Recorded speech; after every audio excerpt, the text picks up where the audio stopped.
There's another one from Stephanie who said, I have a low-carb beer, only 4 carbs per beer. How much with this alcohol affect my keto?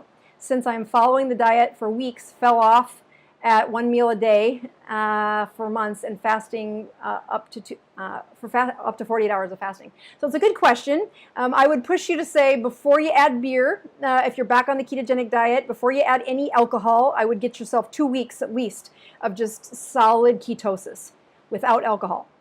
Now, if the sound of removing alcohol for 2 weeks sounds like a nightmare, that sounds like something you can't do, I want you to think about that for a second. So 2 weeks without booze should be doable to pretty much everybody. And if you say, I'm in coronavirus with 4 teenagers in Hawaii, no, I'm just kidding. I don't, that's not my coping skill.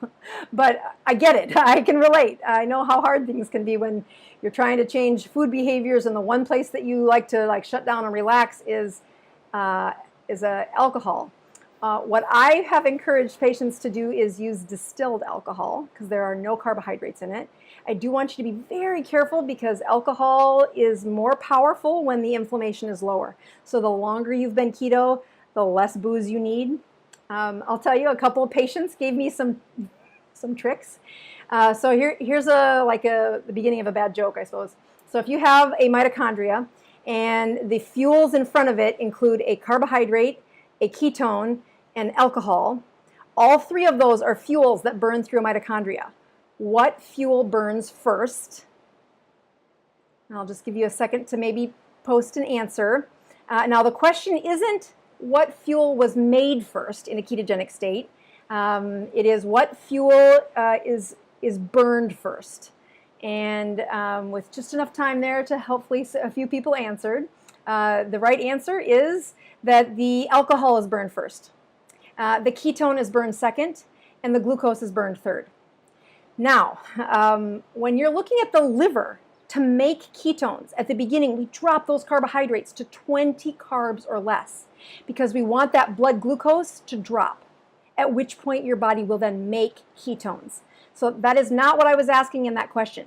That question, oh, so many of you got it right. That's awesome. So as the mitochondria is sitting there, alcohol burns first. Ketones burn second. And now this is all saying that they're sitting right there outside the mitochondria ready to go into that Krebs cycle. So alcohol, then ketones, and then glucose is burned. So whenever you put alcohol into the ketogenic formula, it stops ketosis. And you can often see the ketones rise because they get backed up. They aren't being burned for a little bit. So they'll say, wow, my ketones got better when I drank. I'm like, I know. Don't do that. It's not great. So as you say, well, can I have this beer? The first thing I would say is I wouldn't do that. Low-carb beer, how good could that possibly taste, first of all?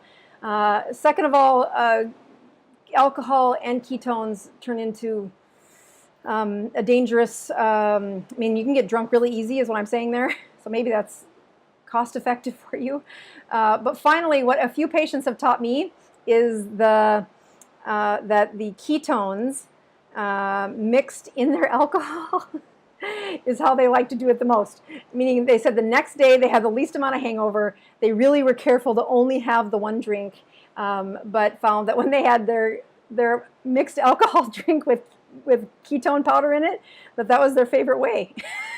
Anyway, I don't know that that's perfect, but I thought the idea was awesome. And when the testimony has come from more than 1 patient, I'm like, okay, I wouldn't have thought of that, but isn't that interesting? Please subscribe to my channel. And don't forget to click the notification bell so you don't miss out on any new videos.